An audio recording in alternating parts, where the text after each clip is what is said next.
بسم الله الرحمن الرحيم. ألف لام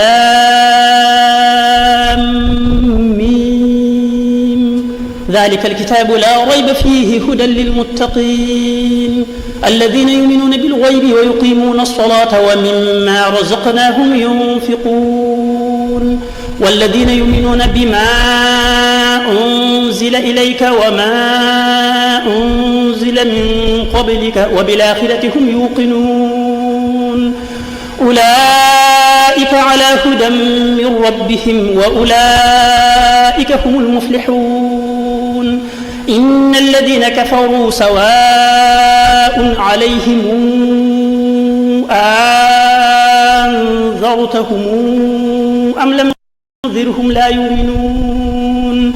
ختم الله على قلوبهم وعلى سمعهم وعلى أبصارهم غشاوة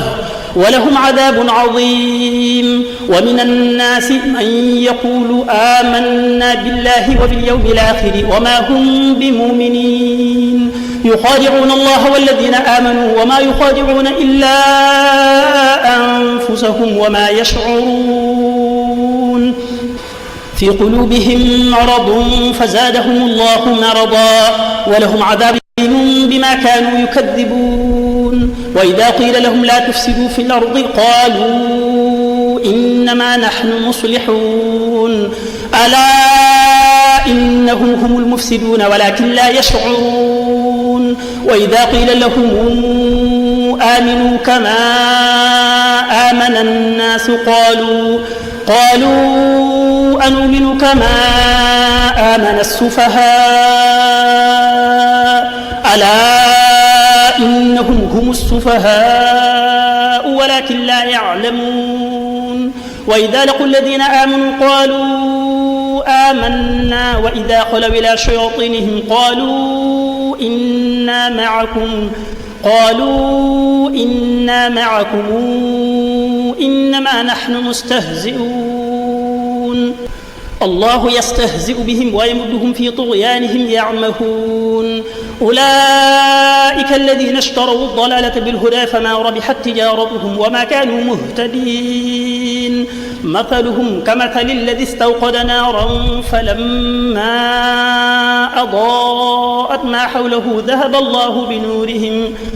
الله بنورهم وتركهم في ظلمات لا يبصرون. صم بكم عمي فهم لا يرجعون. أو كصيب من السماء فيه ظلمات ورعد وبرق يجعلون أصابعهم في آذانهم من الصواعق حذر الموت والله محيط بالكافرين. يكاد البرق يخطف أبصارهم كلما أضاء لهم مشوا فيه وإذا أظلم عليهم قاموا ولو شاء الله لذهب بسمعهم وأبصارهم إن الله على كل شيء قدير. يا أيها الناس اعبدوا ربكم الذي خلقكم والذين من قبلكم لعلكم تتقون الذي جعل لكم الأرض فراشا والسماء بناء وأنزل من السماء ماء فأخرج به من الثمرات رزقا لكم فلا تجعلوا لله أندادا وأنتم تعلمون. وإن كنتم في ريب مما نزلنا على عبدنا فاتوا بسورة من مثله وادعوا شهداءكم من دون الله إن كنتم صادقين. فإن لم تفعلوا ولن تفعلوا فاتقوا النار التي وقودها الناس والحجارة أعدت للكافرين. وبشر الذين آمنوا وعملوا الصالحات أن لهم جنات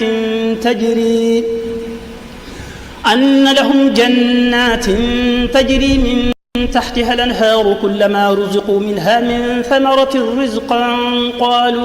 قالوا هذا الذي رزقنا من قبل وأتوا به متشابها ولهم فيها أزواج مطهرة وهم فيها خالدون. إن الله لا يستحيي أن يضرب مثلا ما بعوضة فما فوقها فأما الذين آمنوا فيعلمون أنه الحق من ربهم وأما الذين كفروا فيقولون ماذا أراد الله بهذا مثلا يضل به كثيرا ويهدي به كثيرا وما يضل به إلا الفاسقين الذين ينقضون عهد الله من بعد ميثاقه ويقطعون ما أمر الله به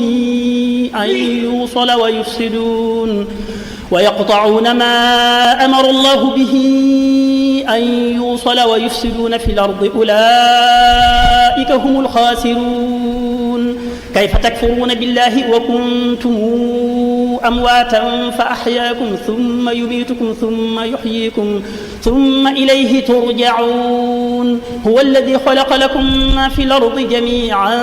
ثم استوى إلى السماء فسواهن 7 سماوات وهو بكل شيء عليم وإذ قال ربك للملائكة إني جاعل في الأرض خليفة قالوا أتجعل فيها من يفسد فيها ويسفك الدماء ونحن نسبح بحمدك ونقدس لك قال إني أعلم ما لا تعلمون وعلم آدم الأسماء كلها ثم عرضهم على الملائكة فقال أنبئوني بأسماء هؤلاء إن كنتم صادقين قالوا سبحانك لا علم لنا إلا ما علمتنا إنك أنت العليم الحكيم قال يا آدم أنبئهم بأسمائهم فلما أنبأهم بأسمائهم قال ألم أقل لكم إني أعلم غيب السماوات والأرض وأعلم ما تبدون وما كنتم تكتمون وإذ قلنا للملائكة اسجدوا لآدم فسجدوا إلا إبليس أبى واستكبر وكان من الكافرين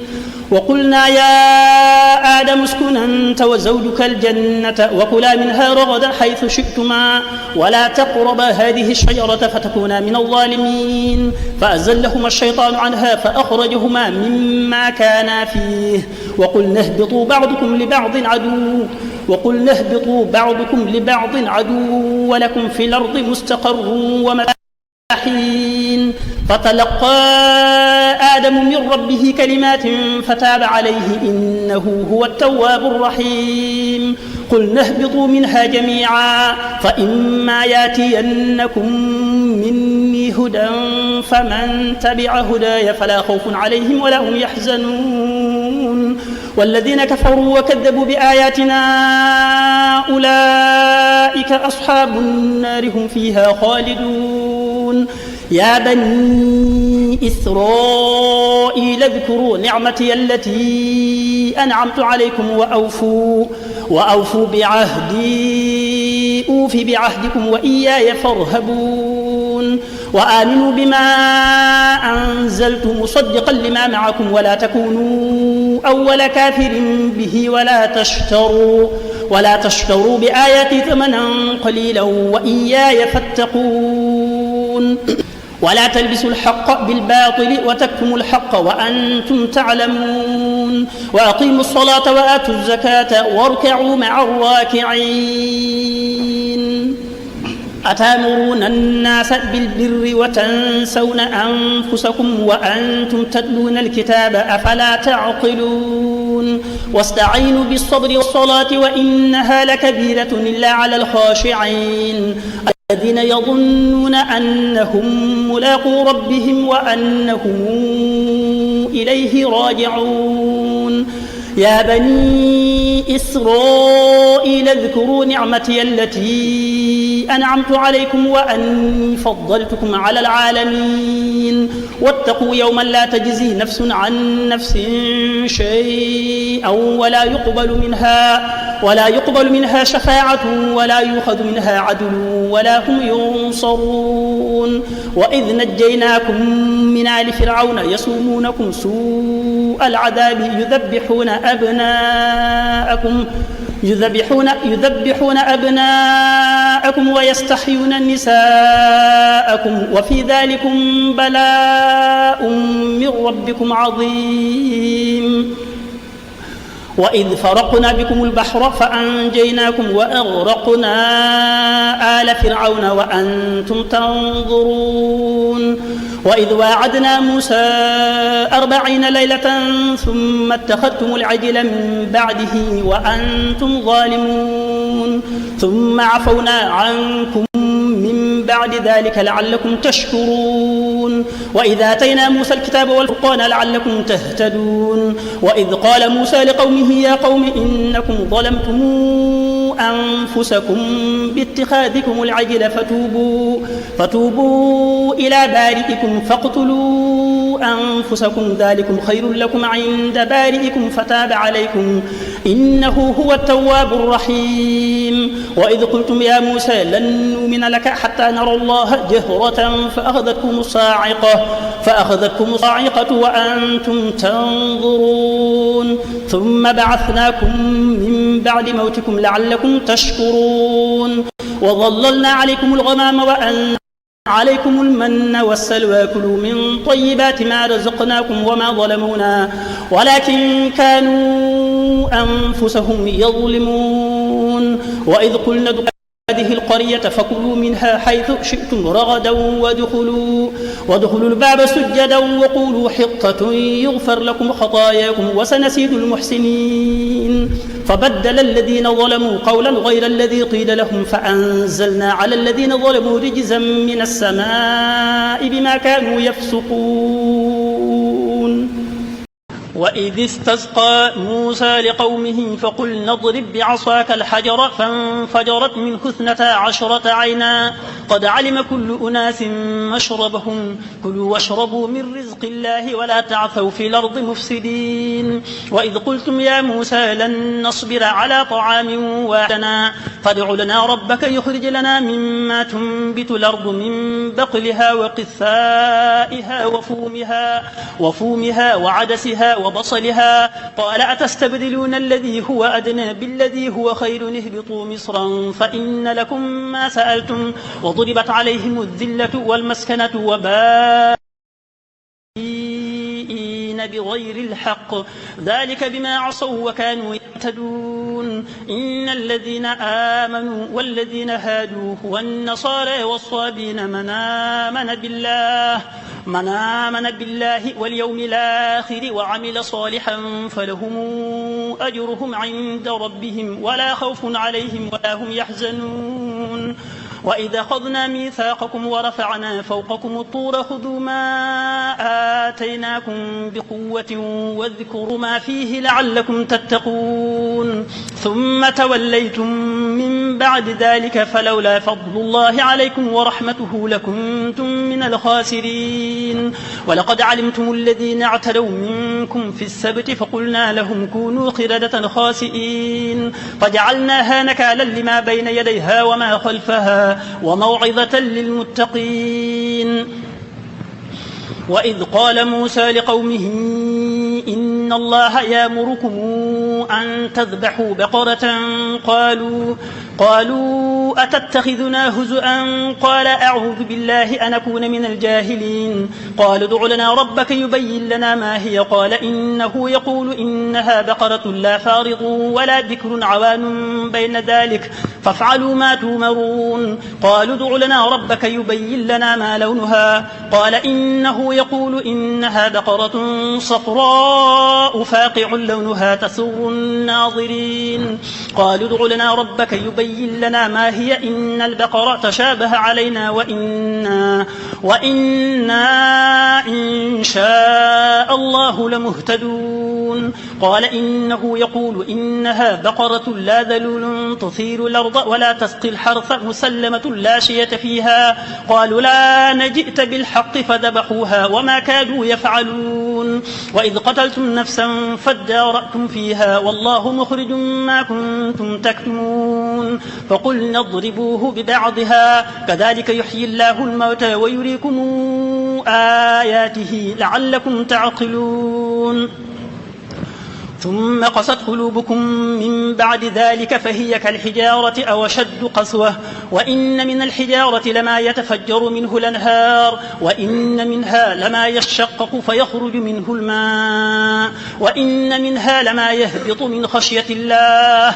وما الله بغافل عما تعملون أفتطمعون أن يؤمنوا لكم وقد كان فريق منهم يسمعون كلام الله ثم يحرفونه من بعد ما عقلوه وهم يعلمون وإذا لقوا الذين آمنوا قالوا آمنا وإذا خلا بعضهم إلى بعض قالوا أتحدثونهم بما فتح الله عليكم ليحاجوكم به عند ربكم أفلا تعقلون أولا يعلمون أن الله يعلم ما يسرون وما يعلنون ومنهم أميون لا يعلمون الكتاب إلا أماني وإن هم إلا يظنون فويل للذين يكتبون الكتاب بأيديهم ثم يقولون هذا من عند الله ليشتروا به ثمنا قليلا فويل لهم مما كتبت أيديهم وويل لهم مما يكسبون لن تمسنا النار إلا أياما معدودة قل اتخذتم عند الله عهدا فلن يخلف الله عهده أم تقولون على الله ما لا تعلمون بلى من كسب سيئة وأحاطت به خطيئاته فأولئك أصحاب النار هم فيها خالدون والذين آمنوا وعملوا الصالحات أولئك أصحاب الجنة هم فيها خالدون وإذا أخذنا ميثاق بني إسرائيل لا تعبدون إلا الله وبالوالدين إحسانا وذي القربى واليتامى والمساكين وقولوا للناس حسنا وأقيموا الصلاة وآتوا الزكاة ثم توليتم إلا قليلا منكم وأنتم معرضون وإذا أخذنا ميثاقكم لا تسفكون دماءكم ولا تخرجون أنفسكم من دياركم ثم أقررتم وأنتم تشهدون ثم أنتم هؤلاء تقتلون أنفسكم وتخرجون فريقا منكم من ديارهم تظاهرون عليهم بالإثم والعدوان وإن ياتوكم أسارى تفادوهم وهو محرم عليكم إخراجهم أفتؤمنون ببعض الكتاب وتكفرون ببعض فما جزاء من يفعل ذلك منكم إلا خزي في الحياة الدنيا ويوم القيامة يردون إلى أشد العذاب وما الله بغافل عما يعملون أولئك الذين اشتروا الحياة الدنيا بالآخرة فلا يخفف عنهم العذاب ولا هم ينصرون ولقد آتينا موسى الكتاب وقفينا من بعده بالرسل وآتينا عيسى بن مريم البينات وأيدناه بروح القدس أفكلما جاءكم رسول بما لا تهوى أنفسكم استكبرتم ففريقا كذبتم وفريقا تقتلون وقالوا قلوبنا غلف بل لعنهم الله بكفرهم فقليلا ما يؤمنون ولما جاءهم كتاب من عند الله مصدق لما معهم وكانوا من قبل يستفتحون على الذين كفروا فلما جاءهم ما عرفوا كفروا به فلعنة الله على الكافرين بئس ما اشتروا به أنفسهم أن يكفروا بما أنزل الله بغيا أن ينزل الله من فضله على من يشاء من عباده فباءوا غضب على غضب وللكافرين عذاب مهين. وإذا قيل لهم آمنوا بما أنزل الله قالوا أنزل علينا ويكفرون بما وراءه وهو الحق مصدقا لما معهم. قل فلم تقتلون أنبياء الله من قبل إن كنتم مؤمنين. ولقد جاءكم موسى بالبينات ثم اتخذتم العجل من بعده وأنتم ظالمون. وإذا أخذنا ميثاقكم ورفعنا فوقكم الطور خذوا ما آتيناكم بقوة واسمعوا قالوا سمعنا وعصينا وأشربوا في قلوبهم العجل بكفرهم. قل بئس ما يأمركم به إيمانكم إن كنتم مؤمنين. قل إن كانت لكم الدار الآخرة عند الله خالصة من دون الناس فتمنوا الموت إن كنتم صادقين ولن يتمنوه أبدا بما قدمت أيديهم والله عليم بالظالمين. ولتجدنهم أحرص الناس على حياة ومن الذين أشركوا يود أحدهم لو يعمر 1000 سنة وما هو بمزحزحه من العذاب أن يعمر والله بصير بما يعملون. قل من كان عدوا لجبريل فإنه نزله على قلبك بإذن الله مصدقا لما بين يديه وهدى وبشرى للمؤمنين. من كان عدوا لله وملائكته ورسله وجبريل وميكائيل فإن الله عدو للكافرين. ولأنزلنا إليك آيات بينات وما يكفر بها إلا الفاسقون. أو كلما عاهدوا عهدا نبذه فريق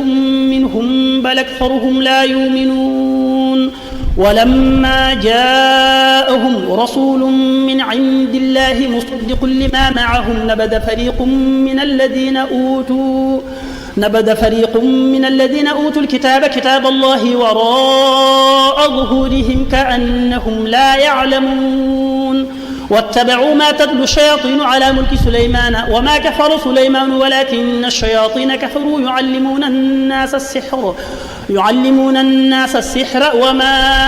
أنزل على الملكين ببابل هاروت وماروت وما يعلمان من أحد حتى يقولا إنما نحن فتنة فلا تكفر فيتعلمون منهما ما يفرقون به بين المرء وزوجه وما هم بضارين به من أحد إلا بإذن الله ويتعلمون ما يضرهم ولا ينفعهم ولقد علموا لمن اشتراه ما له في الآخرة من خلاق ولبئس ما شروا به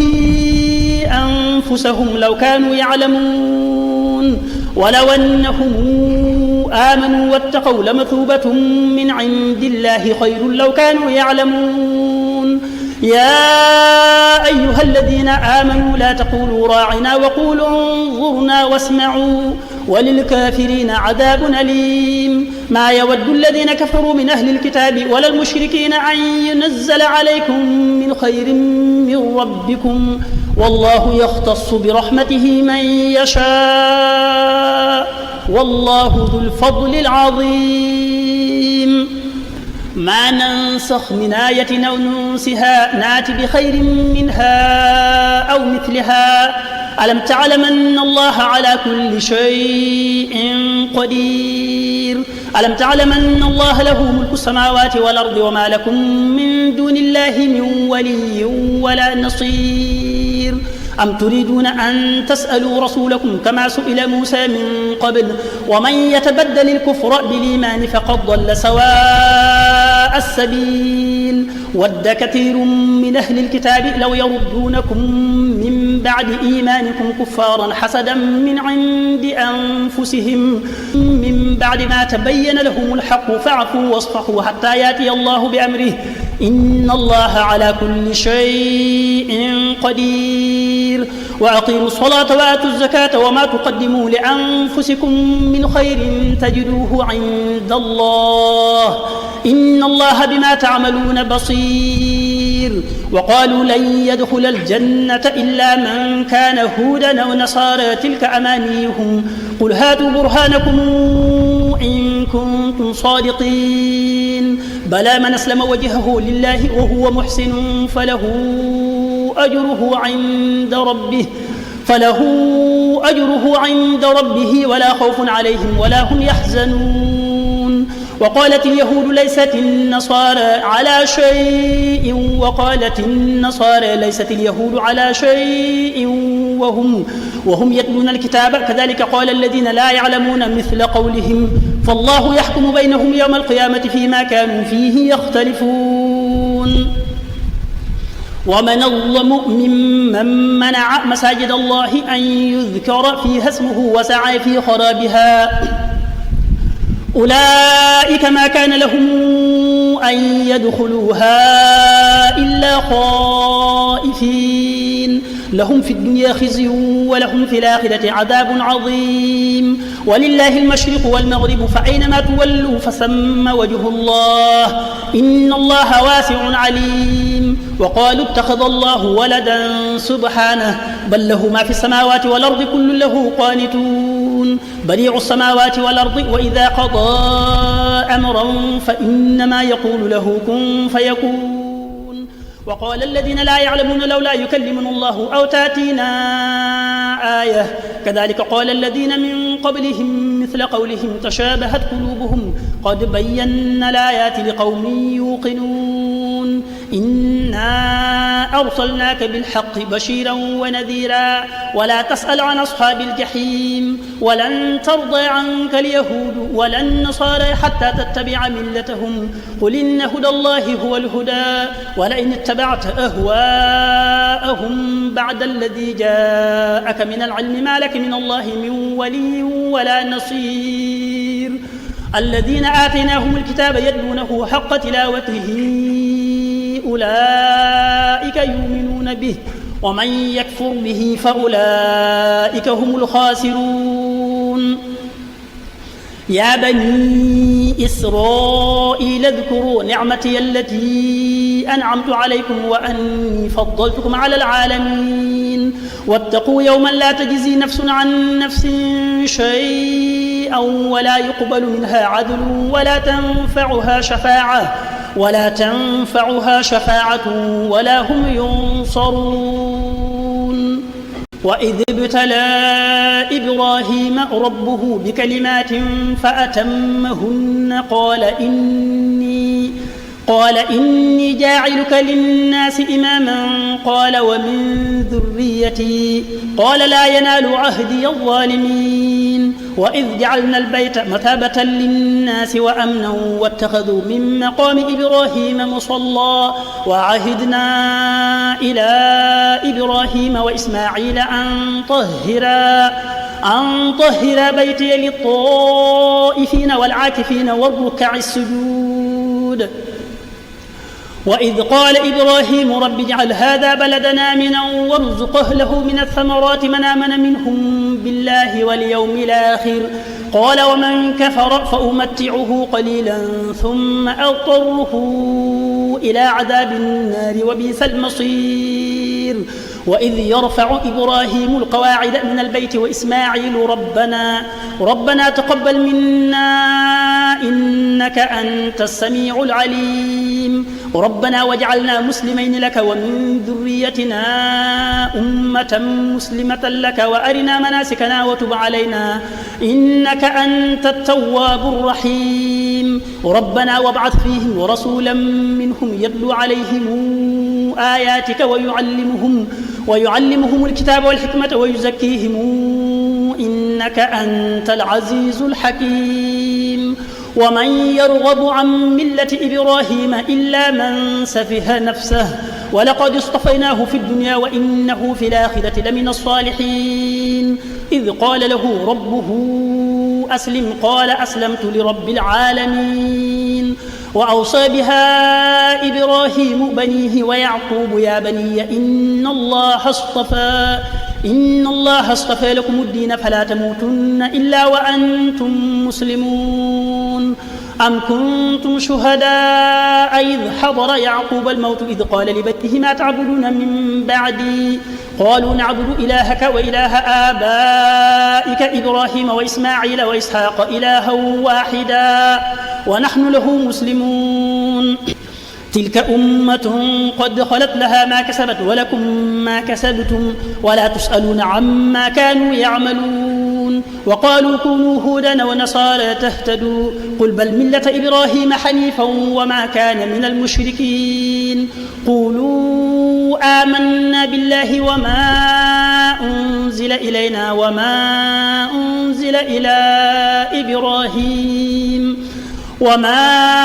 أنزل إلى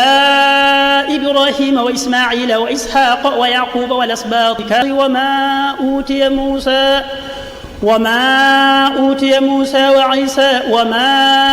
أوتي النبيون من ربهم لا نفرق بين أحد منهم ونحن له مسلمون فإن آمنوا بمثل ما آمنتم به فقد اهتدوا وإن تولوا فإنما هم في شقاق فسيكفيكهم الله وهو السميع العليم صبغة الله ومن أحسن من الله صبغة ونحن له عابدون قل تحاجوننا في الله وهو ربنا وربكم ولنا أعمالنا ولكم أعمالكم ونحن له مخلصون أم يقولون إن إبراهيم وإسماعيل وإسحاق ويعقوب والأسباط كانوا هودا ونصارى قل أنتم أعلم أم الله ومن أظلم ممن كتم شهادة عنده من الله وما الله بغافل عما يعملون تلك أمة قد خلت لها ما كسبت ولكم ما كسبتم ولا تسألون عما كانوا يعملون يقول السفهاء من الناس ما ولاهم عن قبلتهم التي كانوا عليها قل لله المشرق والمغرب يهدي من يشاء إلى صراط مستقيم وكذلك جعلناكم أمة وسطا لتكونوا شهداء على الناس ويكون الرسول عليكم شهيدا وما جعلنا القبلة التي كنت عليها إلا لنعلم من يتبع الرسول ممن ينقلب على عقبيه وإن كانت لكبيرة إلا على الذين هدى الله وما كان الله ليضيع إيمانكم إن الله بالناس لرؤوف رحيم قد نرى تقلب وجهك في السماء فلنولينك قبلة ترضاها فول وجهك شطر المسجد الحرام وحيث ما كنتم فولوا وجوهكم شطره وإن الذين أوتوا الكتاب لا يعلمون أنه الحق من ربهم وما الله بغافل عما يعملون ولئن أتيت الذين أوتوا الكتاب بكل آية ما تبعوا قبلتك وما أنت بتابع قبلتهم وما بعضهم بتابع قبلة بعض ولئن اتبعت أهواءهم من بعد ما جاءك من العلم إنك إذا لمن الظالمين الذين آتيناهم الكتاب يعرفونه كما يعرفون أبناءهم وإن فريقا منهم ليكتمون الحق وهم يعلمون الحق من ربك فلا تكونن من الممترين ولكل وجهة هو موليها فاستبقوا الخيرات أينما تكونوا يأت بكم الله جميعا إن الله على كل شيء قدير ومن حيث خرجت فول وجهك شطر المسجد الحرام إنه للحق من ربك وما الله بغافل عما تعملون ومن حيث خرجت فول وجهك شطر المسجد الحرام وحيث ما كنتم فولوا وجوهكم شطره لئلا يكون للناس عليكم حجة إلا الذين ظلموا منهم فلا تخشوهم واخشوني ولأتم نعمتي عليكم ولعلكم تهتدون كما أرسلنا فيكم رسولا منكم يتلو عليكم آياتنا ويزكيكم ويعلمكم الكتاب والحكمة ويعلمكم ما لم تكونوا تعلمون فاذكروني أذكركم واشكروا لي ولا تكفرون. يا أيها الذين آمنوا استعينوا بالصبر والصلاة إن الله مع الصابرين. ولا تقولوا لمن يقتل في سبيل الله أموات بل أحياء ولكن لا تشعرون. ولنبلونكم بشيء من الخوف والجوع ونقص من الأموال والأنفس والثمرات وبشر الصابرين الذين إذا أصابتهم مصيبة قالوا إنا لله وإنا إليه راجعون. أولئك عليهم صلوات من ربهم ورحمة وأولئك هم المهتدون. إن الصفا والمروة من شعائر الله فمن حج البيت أو اعتمر فلا جناح عليه أن يطوف بهما ومن تطوع خيرا فإن الله شاكر عليم. إن الذين يكتمون ما أنزلنا من البينات والهدى من بعد ما بيناه للناس في الكتاب أولئك يلعنهم الله ويلعنهم اللاعنون إلا الذين تابوا وأصلحوا وبينوا فأولئك أتوب عليهم وأنا التواب الرحيم. إن الذين كفروا وماتوا وهم كفار أولئك عليهم لعنة الله والملائكة والناس أجمعين خالدين فيها لا يخفف عنهم العذاب ولا هم ينظرون. وإلهكم إله واحد لا إله إلا هو الرحمن الرحيم. إن في خلق السماوات والأرض واختلاف الليل والنهار والفلك التي تجري في البحر بما ينفع الناس وما أنزل الله من السماء من ماء فأحيا به الأرض بعد موتها وبث فيها من كل دابة وتصريف الرياح والسحاب المسخر بين السماء والأرض لآيات لقوم يعقلون. ومن الناس من يتخذ من دون الله أندادا يحبونهم كحب الله والذين آمنوا أشد حبا لله. ولو ترى الذين ظلموا إذ يرون العذاب أن القوة لله جميعا وأن الله شديد العذاب إذ تبرأ الذين اتبعوا من الذين اتبعوا ورأوا العذاب وتقطعت بهم الأسباب. وقال الذين اتبعوا لو أن لنا كرة فنتبرأ منهم كما تبرأوا منا كذلك يريهم الله أعمالهم حسرات عليهم وما هم بخارجين من النار. يا أيها الناس كلوا مما في الأرض حلالا طيبا ولا تتبعوا خطوات الشيطان إنه لكم عدو مبين. إنما يأمركم بالسوء والفحشاء وأن تقولوا على الله ما لا تعلمون. وإذا قيل لهم اتبعوا ما أنزل الله قالوا بل نتبع ما ألفينا عليه آباءنا أولو كان آباؤهم لا يعقلون شيئا ولا يهتدون. ومثل الذين كفروا كمثل الذي ينعق بما لا يسمع إلا دعاء ونداء صم بكم عمي فهم لا يعقلون. يا أيها الذين آمنوا كلوا من طيبات ما رزقناكم واشكروا لله إن كنتم إياه تعبدون. إنما حرم عليكم الميتة والدم ولحم الخنزير وما أهل به لغير الله فمن اضطر غير باغ ولا عاد فلا إثم عليه إن الله غفور رحيم. إن الذين يكتمون ما أنزل الله من الكتاب ويشترون به ثمنا قليلا أولئك ما يأكلون في بطونهم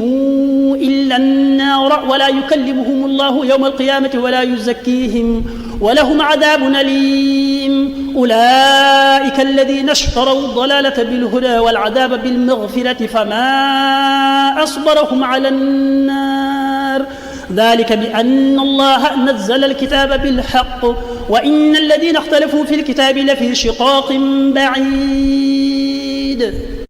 ليس البر أن تولوا وجوهكم قبل المشرق والمغرب ولكن البر من آمن بالله واليوم الآخر والملائكة والكتاب والنبيين وآتى المال على حبه ذوي القربى واليتامى والمساكين وابن السبيل والسائلين وفي الرقاب وأقام الصلاة وآتى الزكاة والموفون بعهدهم والصابرين في البأساء والضراء وحين البأس أولئك الذين صدقوا وأولئك هم المتقون. يا أيها الذين آمنوا كتب عليكم القصاص في القتلى الحر بالحر والعبد بالعبد والأنثى بالأنثى فمن عفي له من أخيه شيء فاتباع بالمعروف وأداء إليه بإحسان ذلك تخفيف من ربكم ورحمة فمن اعتدى بعد ذلك فله عذاب أليم. ولكم في القصاص حياة يا أولي الألباب لعلكم تتقون. كتب عليكم إذا حضر أحدكم الموت إن ترك خيرا الوصية للوالدين والأقربين بالمعروف حقا على المتقين فمن بدله بعدما سمعه فإنما إثمه على الذين يبدلونه إن الله سميع عليم. فمن خاف من موص جنفا أو إثما فأصلح بينهم فلا إثم عليه إن الله غفور رحيم. يا أيها الذين آمنوا كتب عليكم الصيام كما كتب على الذين من قبلكم لعلكم تتقون أياما معدودات فمن كان منكم مريضا أو على سفر فعدة من أيام أخر وعلى الذين يطيقونه فدية طعام مساكين فمن تطوع خيرا فهو خير له وأن تصوموا خير لكم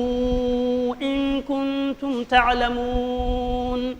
شهر رمضان الذي أنزل فيه القرآن هدى للناس وبينات من الهدى والفرقان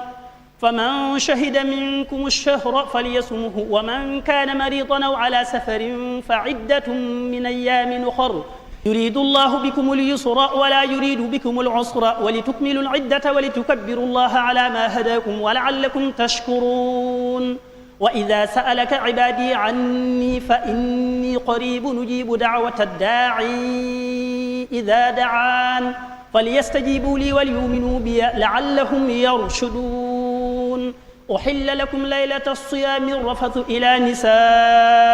نسائكم هن لباس لكم وأنتم لباس لهن علم الله أنكم كنتم تختانون أنفسكم فتاب عليكم وعفى عنكم فلا نباشروهن وابتغوا ما كتب الله لكم وكلوا واشربوا حتى يتبين لكم الخيط الأبيض من الخيط الأسود من الفجر ثم أتموا الصيام إلى الليل ولا تباشروهن وأنتم عاكفون في المساجد تلك حدود الله فلا تقربوها كذلك يبين الله آياته للناس لعلهم يتقون. ولا تاكلوا أموالكم بينكم بالباطل وتدلوا بها إلى الحكام لتاكلوا فريقا من أموال الناس بالإثم وأنتم تعلمون. يسألونك عن الأهلة قل هي مواقيت للناس والحج وليس البر بأن تاتوا البيوت من ظهورها ولكن البر من اتقى وآتوا البيوت من أبوابها واتقوا الله لعلكم تفلحون. وقاتلوا في سبيل الله الذين يقاتلونكم ولا تعتدوا إن الله لا يحب المعتدين واقتلوهم حيث ثقفتموهم وأخرجوهم من حيث أخرجوكم والفتنة أشد من القتل ولا تقاتلوهم عند المسجد الحرام حتى يقاتلوكم فيه فإن قاتلوكم فاقتلوهم كذلك جزاء الكافرين فإن انتهوا فإن الله غفور رحيم وقاتلوهم حتى لا تكون فتنة ويكون الدين لله فإن انتهوا فلا عدوان إلا على الظالمين الشهر الحرام بالشهر الحرام والحرمات قصاص فمن اعتدى عليكم فاعتدوا عليه بمثل ما اعتدى عليكم واتقوا الله واعلموا أن الله مع المتقين وأنفقوا في سبيل الله ولا تلقوا بأيديكم إلى التهلكة وأحسنوا إن الله يحب المحسنين وأتموا الحج والعمرة لله فإن احصرتم فما استيسر من الهدي ولا تحلقوا رؤوسكم حتى يبلغ الهدي محله فمن كان منكم مريضا أو به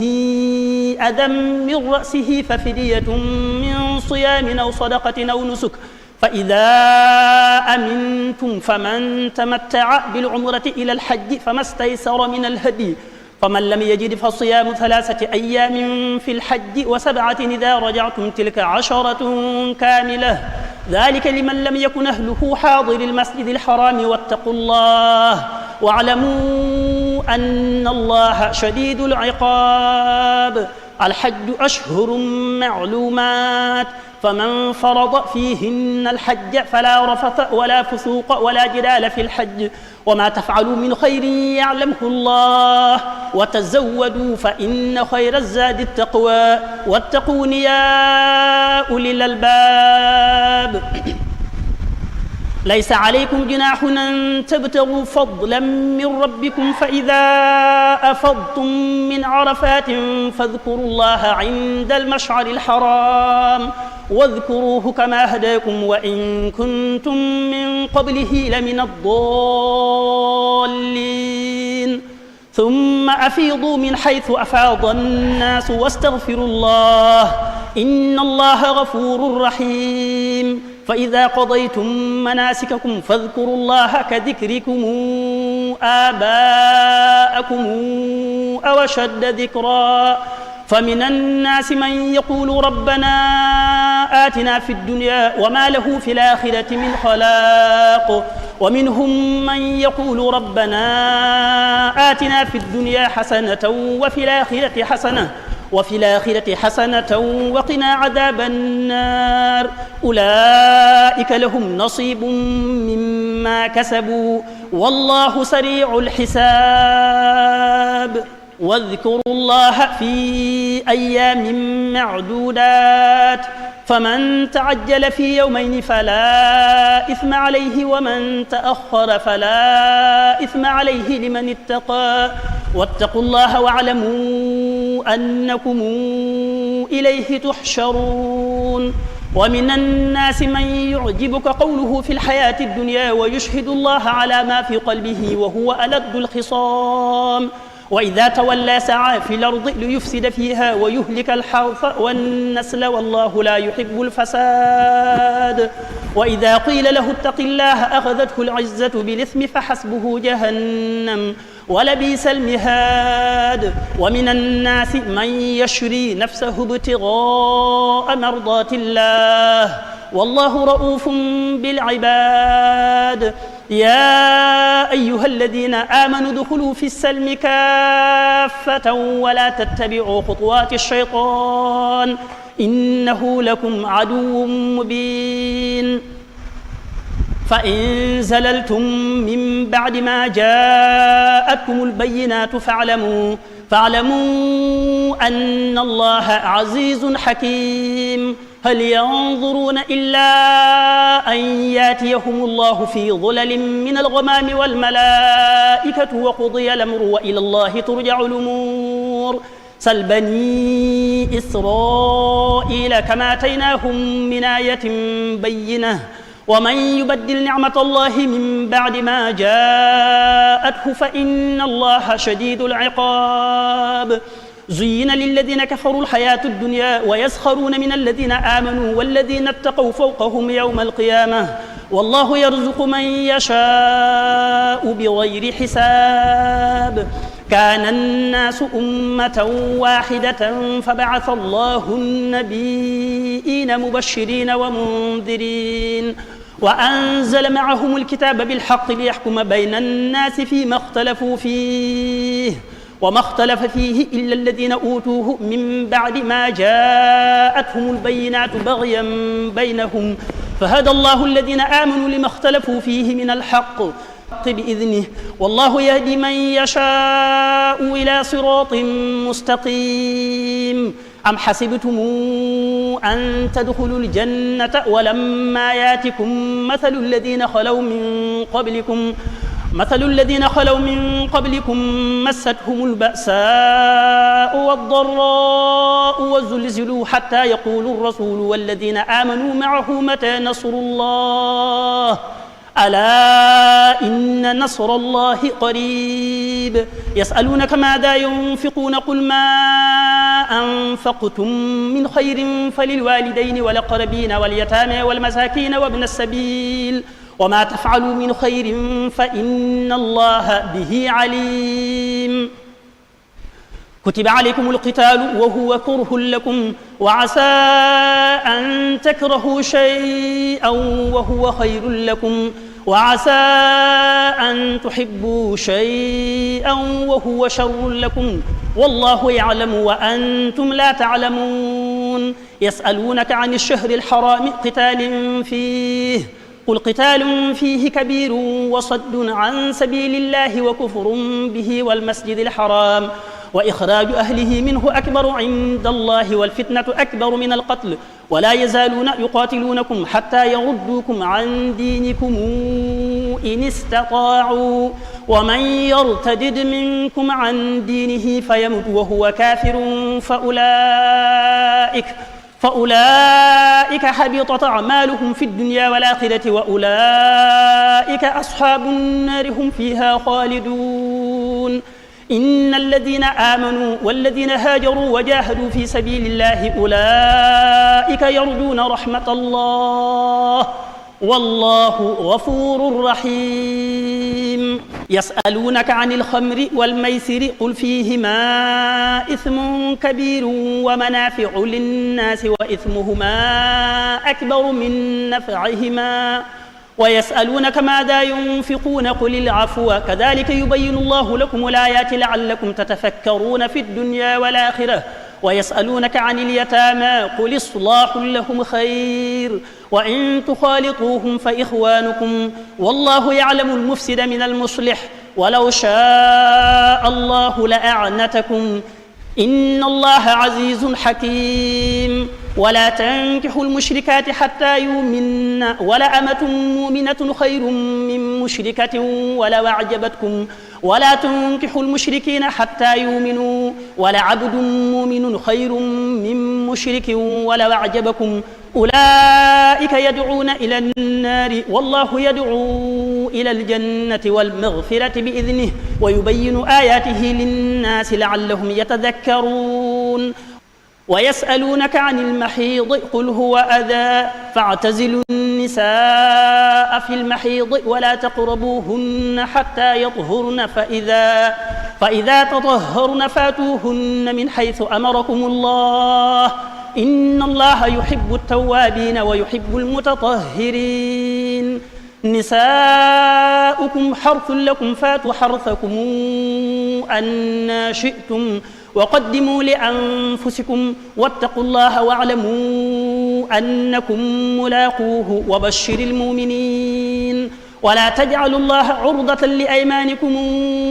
أن تبروا وتتقوا وتصلحوا بين الناس والله سميع عليم. لا يواخذكم الله باللغو في أيمانكم ولكن يواخذكم بما كسبت قلوبكم والله غفور حليم. للذين يولون من نسائهم تربص 4 أشهر فإن فاءوا فإن الله غفور رحيم وإن عزموا الطلاق فإن الله سميع عليم. والمطلقات يتربصن بأنفسهن 3 قروء ولا يحل لهن أن يكتمن ما خلق الله في أرحامهن إن كن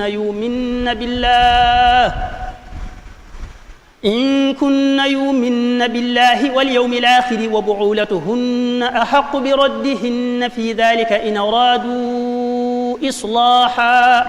ولهن مثل الذي عليهن بالمعروف وللرجال عليهن درجة والله عزيز حكيم. الطلاق 2 فإمساك بمعروف أو تسريح بإحسان ولا يحل لكم أن تأخذوا مما آتيتموهن شيئا إلا أن يخافا ألا يقيما حدود الله فإن خفتم ألا يقيما حدود الله فلا جناح عليهما فيما افتدت به تلك حدود الله فلا تعتدوها ومن يتعد حدود الله فأولئك هم الظالمون. فإن طلقها فلا تحل له من بعد حتى تنكح زوجا غيره فإن طلقها فلا جناح عليهما أن يتراجعا إن ظنا أن يقيما حدود الله وتلك حدود الله يبينها لقوم يعلمون. وإذا طلقتم النساء فبلغن أجلهن فأمسكوهن بمعروف أو سرحوهن بمعروف ولا تمسكوهن ضرارا لتعتدوا ومن يفعل ذلك فقد ظلم نفسه ولا تتخذوا آيات الله هزؤا واذكروا نعمة الله عليكم وما أنزل عليكم من الكتاب والحكمة يعظكم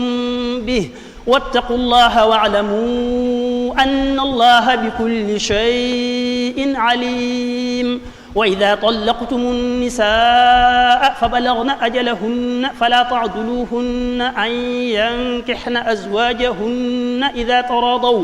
إذا تراضوا بينهم بالمعروف ذلك يوعظ به من كان منكم يؤمن بالله واليوم الآخر ذلكم أزكى لكم وأطهر والله يعلم وأنتم لا تعلمون. والوالدات يرضعن أولادهن حولين كاملين لمن أراد أن يتم الرضاعة وعلى المولود له رزقهن وكسوتهن بالمعروف لا تكلف نفس إلا وسعها لا تضار والدة بولدها ولا مولود له بولده وعلى الوارث مثل ذلك فإن أرادا فصالا عن تراض منهما وتشاور فلا جناح عليهما. وإن أردتم أن تسترضعوا أولادكم فلا جناح عليكم إذا سلمتم ما آتيتم بالمعروف واتقوا الله واعلموا أن الله بما تعملون بصير. والذين يتوفون منكم ويذرون أزواجا يتربصن بأنفسهن 4 أشهر و10 فإذا بلغن أجلهن فلا جناح عليكم فيما فعلن في أنفسهن بالمعروف والله بما تعملون خبير. ولا جناح عليكم فيما عرضتم به من خطبة النساء وأكننتم في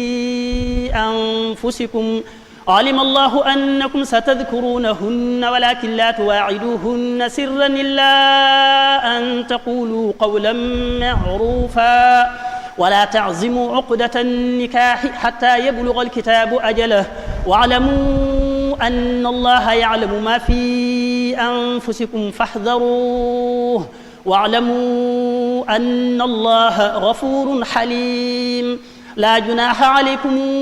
إن طلقتم النساء ما لم تمسوهن أو تفرضوا لهن فريضة ومتعوهن على الموسع قدره وعلى المقتر قدره متاعا بالمعروف حقا على المحسنين. وإن طلقتموهن من قبل أن تمسوهن وقد فرضتم لهن فريضة فنصف ما فرضتم إلا أن يعفون أو يعفو الذي بيده عقدة النكاح وأن تعفوا أقرب للتقوى ولا تنسوا الفضل بينكم إن الله بما تعملون بصير حافظوا على الصلوات والصلاة الوسطى وقوموا لله قانتين فإن خفتم فرجالا أو ركبانا فإذا أمنتم فاذكروا الله كما علمكم ما لم تكونوا تعلمون والذين يتوفون منكم ويذرون أزواجا وصية لأزواجهم متاعا إلى الحول غير إخراج فإن خرجن فلا جناح عليكم فيما فعلن في أنفسهن من معروف والله عزيز حكيم وللمطلقات متاع بالمعروف حقا على المتقين كذلك يبين الله لكم آياته لعلكم تعقلون ألم تر إلى الذين خرجوا من ديارهم وهم ألوف حذر الموت فقال لهم الله موتوا ثم أحياهم إن الله لذو فضل على الناس ولكن أكثر الناس لا يشكرون وقاتلوا في سبيل الله واعلموا أن الله سميع عليم من ذا الذي يقرض الله قرضا حسنا فيضاعفه له أضعافا كثيرة والله يقبض ويبسط وإليه ترجعون ألم تر إلى الملأ من بني إسرائيل من بعد موسى إذ قالوا لنبي له مبعث لنا ملكا نقاتل في سبيل الله قال هل عسيتم إن كتب عليكم القتال ألا تقاتلوا قالوا وما لنا ألا نقاتل في سبيل الله وقد خرجنا من ديارنا وأبنائنا فلما كتب عليهم القتال تولوا إلا قليلا منهم والله عليم بالظالمين وقال لهم نبيئهم إن الله قد بعث لكم طالوت ملكا قالوا أنى يكون له الملك علينا ونحن أحق بالملك منه ولم يؤت سعة من المال قال إن الله اصطفاه عليكم وزاده بسطة في العلم والجسم والله يؤتي ملكه من يشاء والله واسع عليم وقال لهم نبيئهم إن آية ملكه أن ياتيكم التابوت فيه سكينة من ربكم وبقية مما ترك آل موسى وآل هارون تحمله الملائكة إن في ذلك لآية لكم إن كنتم مؤمنين فلما فصل طالوت بالجنود قال إن الله مبتليكم بنهر فمن شرب منه فليس مني ومن لم يطعمه فإنه مني إلا من اغترف غرفة بيده فشربوا منه إلا قليلا منهم فلما جاوزه هو والذين آمنوا معه قالوا لا طاقة لنا اليوم بجالوت وجنوده قال الذين يظنون أنهم ملاقوا الله كم من فئة قليلة غلبت فئة كثيرة بإذن الله والله مع الصابرين ولما برزوا لجالوت وجنوده قالوا ربنا أفرغ علينا صبرا وثبت أقدامنا وانصرنا على القوم الكافرين فهزموهم بإذن الله وقتل داود جالوت وآتاه الله الملك والحكمة وعلمه مما يشاء ولولا دفاع الله الناس بعضهم ببعض لفسدت الأرض ولكن الله ذو فضل على العالمين تلك آيات الله نتلوها عليك بالحق وإنك لمن المرسلين تلك الرسل فضلنا بعضهم على بعض منهم من كلم الله ورفع بعضهم درجات وآتينا عيسى ابن مريم البينات وأيدناه بروح القدس ولو شاء الله ما اقتتل الذين من بعدهم من بعد ما جاءتهم البينات ولكن اختلفوا فمنهم من آمن ومنهم من كفر ولو شاء الله ما اقتتلوا ولكن الله يفعل ما يريد. يا أيها الذين آمنوا أنفقوا مما رزقناكم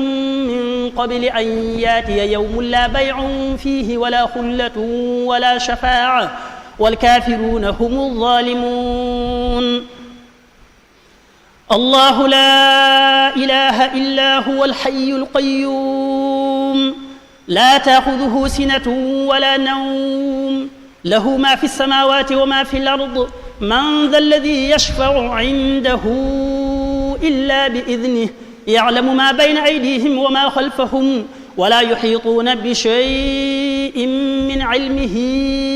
إلا بما شاء وسع كرسيه السماوات والأرض ولا يؤوده حفظهما وهو العلي العظيم. لا إكراه في الدين قد تبين الرشد من الغي فمن يكفر بالطاغوت ويؤمن بالله فقد استمسك بالعروة الوثقى لا انفصام لها والله سميع عليم. الله ولي الذين آمنوا يخرجهم من الظلمات إلى النور والذين كفروا أولياؤهم الطاغوت يخرجونهم من النور إلى الظلمات أولئك أصحاب النار هم فيها خالدون.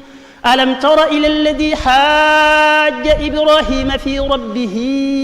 أن آتاه الله الملك إذ قال إبراهيم ربي الذي يحيي ويميت قال أنا أحيي وأميت قال إبراهيم فإن الله يأتي بالشمس من المشرق فات بها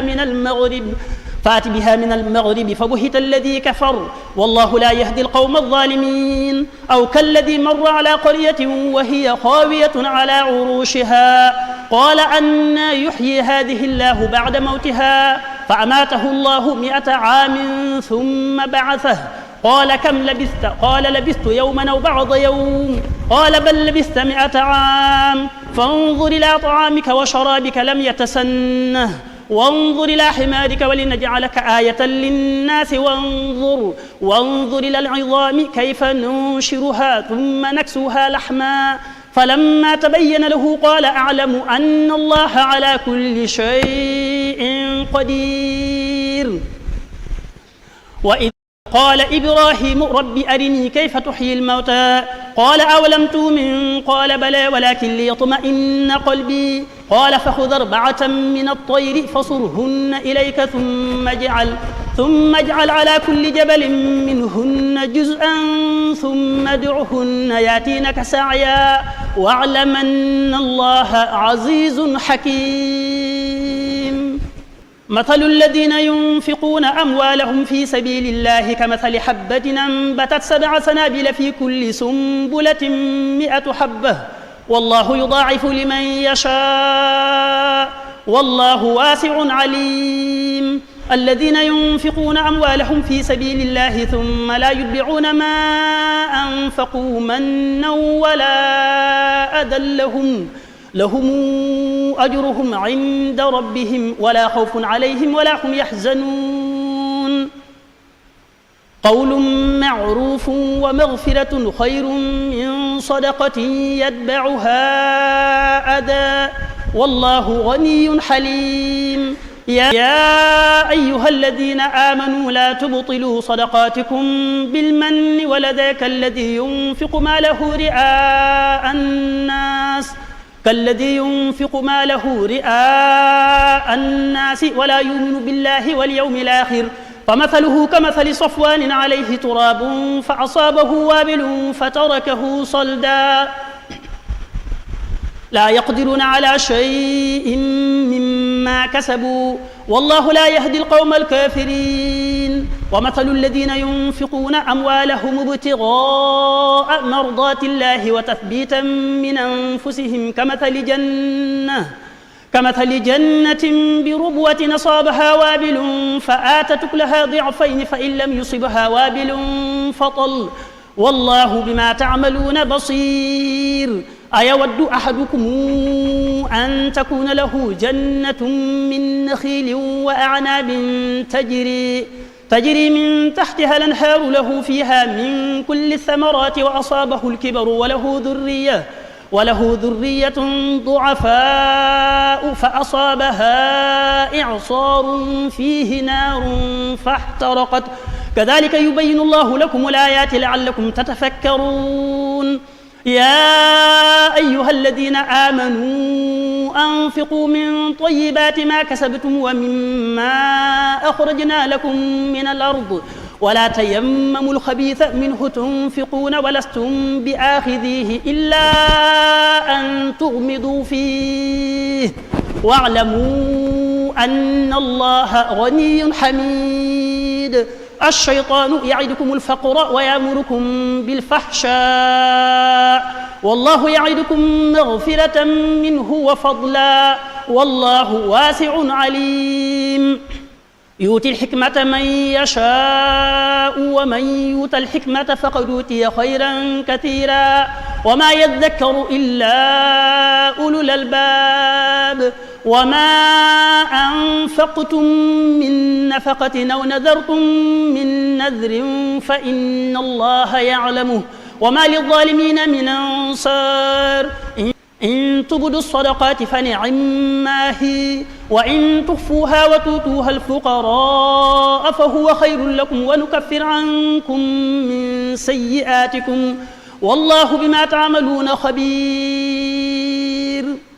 ليس عليك هداهم ولكن الله يهدي من يشاء وما تنفقوا من خير فلأنفسكم وما تنفقون إلا ابتغاء وجه الله وما تنفقوا من خير يوفى إليكم وأنتم لا تظلمون للفقراء الذين أحصروا في سبيل الله لا يستطيعون ضربا في الأرض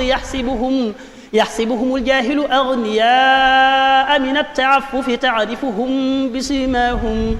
تعرفهم بسيماهم لا يسألون الناس إلحافا وما تنفقوا من خير فإن الله به عليم الذين ينفقون أموالهم بالليل والنهار سرا وعلانية فلهم أجرهم عند ربهم ولا خوف عليهم ولا هم يحزنون الذين يأكلون الربا لا يقومون إلا كما يقوم الذي يتخبطه الشيطان من المس ذلك بأنهم قالوا إنما البيع مثل الربا وأحل الله البيع وحرم الربا فمن جاءه موعظة من ربه فانتهى فله ما سلف وأمره إلى الله ومن عاد فأولئك أصحاب النار هم فيها خالدون يمحق الله الربا ويربي الصدقات والله لا يحب كل كفار نثيم إن الذين آمنوا وعملوا الصالحات وأقاموا الصلاة وآتوا الزكاة لهم أجرهم عند ربهم ولا خوف عليهم ولا هم يحزنون يا أيها الذين آمنوا اتقوا الله وذروا ما بقي من الربا إن كنتم مؤمنين فإن لم تفعلوا فاذنوا بحرب من الله ورسوله وإن تبتم فلكم رؤوس أموالكم لا تظلمون ولا تظلمون وإن كان ذو عسرة فنظرة إلى ميسرة وأن تصدقوا خير لكم إن كنتم تعلمون واتقوا يوما ترجعون فيه إلى الله ثم توفى كل نفس ما كسبت وهم لا يظلمون يا أيها الذين آمنوا إذا تداينتم بدين إلى أجل مسمى فاكتبوه وليكتب بينكم كاتب بالعدل ولا ياب كاتب أن يكتب كما علمه الله فليكتب وليملل الذي عليه الحق وليتق الله ربه ولا يبخس منه شيئا فإن كان الذي عليه الحق سفيها أو ضعيفا أو لا يستطيع أن يمل هو فليملل وليه بالعدل واستشهدوا شهيدين من رجالكم فإن لم يكونا رجلين فرجل وامرأتان ممن ترضون من الشهداء أن تضل إحداهما فتذكر إحداهما الأخرى ولا يأبى الشهداء إذا ما دعوا ولا تسأموا أن تكتبوه صغيرا أو كبيرا إلى أجله ذلكم أقسط عند الله وأقوم للشهادة وأدنى ألا ترتابوا إلا أن تكون تجارة حاضرة تديرونها بينكم فليس عليكم جناح ألا تكتبوها وأشهدوا إذا